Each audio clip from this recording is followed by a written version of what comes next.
नमस्कार, मी रुशाली यादव सारंग. महाराष्ट्राचे महानिर्णय या विशेष कार्यक्रमात आपल्या सर्वांचं मनपूर्वक स्वागत. सुरुवातीला पाहूयात एक महत्त्वाची बातमी.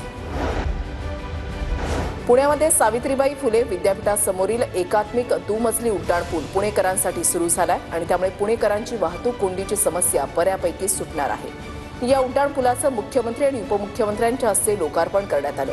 यावेळेला उपमुख्यमंत्री तथा पालकमंत्री सुनेत्रा पवार, केंद्रीय राज्यमंत्री मुरलीधर मोहोळ यांच्यासह प्रमुख मान्यवरांची उपस्थिती होती.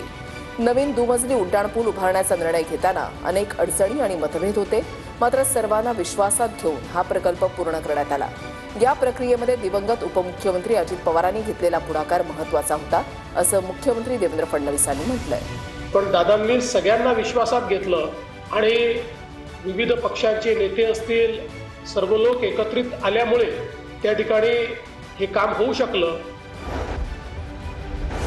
नागपूर अमरावती महामार्गावर स्थित लिंगा परिसरात मुख्यमंत्री देवेंद्र फडणवीस यांच्या हस्ते एक्ससीओ मॅन्युफॅक्चरिंग पार्कचं भूमिपूजन करण्यात आलं.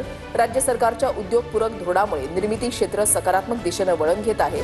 त्यात एक्ससीओ कंपनीनं महत्त्वाची भूमिका वठवावी अशी अपेक्षा मुख्यमंत्री देवेंद्र फडणवीसांनी व्यक्त केली आहे. या प्रकल्पामुळे परिसरातील 2500 लोकांना रोजगारासह राज्यातील उद्योगाला नवी दिशा मिळणार आहे. एक्ससीओ मार्फत राज्यामध्ये एकूण 8142 कोटींची गुंतवणूक केली जात आहे. त्याद्वारे राज्यामध्ये 35,000हून अधिक रोजगार निर्माण करण्याचं उद्दिष्ट आहे. मुख्यमंत्री देवेंद्र फडणवीसांनी मुंबईतील हॉटेल ताज पॅलेसमध्ये फिनलँडचे राष्ट्राध्यक्ष अलेक्झांडर स्टब यांची भेट घेतली.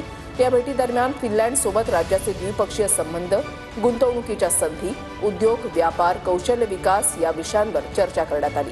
यावेळेला राजशिष्टाचार मंत्री जयकुमार रावल, कौशल्य विकास विभागाच्या अप्पर मुख्य सचिव मनीषा वर्मा, उद्योग विभागाचे सचिव, मुख्यमंत्र्यांचे गुंतवणूक सल्लागार कौस्तुभ ढवसे, मुख्य राजशिष्टाचार अधिकारी राजेश गवांदेंची उपस्थिती होती.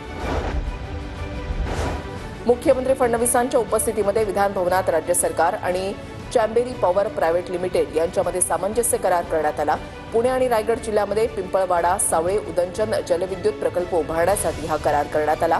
आतापर्यंत मंजूर झालेल्या 55 उदंचन जलविद्युत प्रकल्पाद्वारे राज्यामध्ये 78,215 मेगावॅट वीज निर्मिती होणार आहे आणि त्यासाठी 4,17,000 कोटींची गुंतवणूक आणि जवळपास 1,28,000 रोजगाराच्या संधी निर्माण होणार आहेत. यावेळेला मंत्री राधाकृष्ण विखे पाटील, मंत्री गिरीश महाजनांसह इतर मान्यवरांची उपस्थिती होती. पर्यावरणाचं संवर्धन आणि विकास यांचा समतोल साधण्यावर राज्य सरकारचा भर आहे.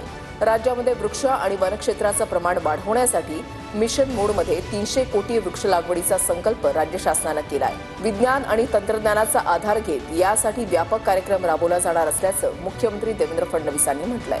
मुंबईतील हॉटेल सहारामध्ये नानाजी देशमुख प्रतिष्ठान आणि अम्युनिटी ट्री केअर फाउंडेशन यांच्या संयुक्त विद्यमानं दुसऱ्या आंतरराष्ट्रीय आर्बोरिकल्चर परिषदेचं आयोजन करण्यात आलं होतं. पर्यावरणाच्या संरक्षणासोबत कोणतीही तडजोड होऊ शकत नाही असंही मुख्यमंत्री फडणवीसांनी म्हटलंय.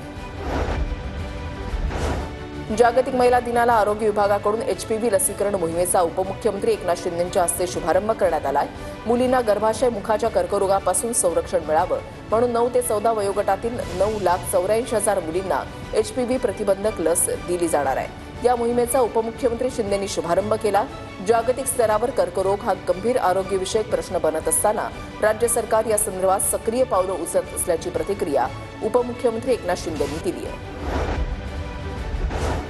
पुण्यामध्ये उपमुख्यमंत्री सुनेत्रा पवारांच्या हस्ते मिनी सरस सावित्री जत्रा जिल्हास्तरीय विक्री प्रदर्शनाचं उद्घाटन करण्यात आलं. सावित्री जत्रा महिलांना स्वावलंबी करणारी चळवळ आहे. यामधील महिला बचत गटाच्या उत्पादनाला जागतिक पातळीवर होणारी मागणी ही अभिमानाची बाब असल्याचं गौरवोद्गार उपमुख्यमंत्री तथा पालकमंत्री सुनेत्रा पवारांनी काढलेले आहेत. सिंचन नगरमधील कृषी महाविद्यालय मैदानामध्ये मिनी सरस सावित्री जत्रेचं आयोजन करण्यात आलं होतं. मुंबई स्थित ससून मासेमारी बंदर हे मोठ्या मासेमारी बंदरांपैकी एक आहे. ससून मासेमारी बंदराला जगातील सर्वोत्तम बनवण्यासाठी फिनलँड देशाच्या कंपन्यांसोबत सामंजस्य करार करण्यात आलाय अशी माहिती मत्स्य व्यवसाय मंत्री नितेश राणे यांनी दिली आहे. हॉटेल ताज पॅलेस इथे फिनलँड देशातील हेल्वर मिरासिस आणि रिव्हर रिसायकल कंपन्यांसोबत सामंजस्य करार करण्यासाठी कार्यक्रमाचं आयोजन करण्यात आलं होतं. यावेळी प्रमुख अधिकाऱ्यांची उपस्थिती होती. महाराष्ट्राचे महानिर्णय या विशेष कार्यक्रमात आता वेळ झाली इथेच थांबण्याची. नमस्कार.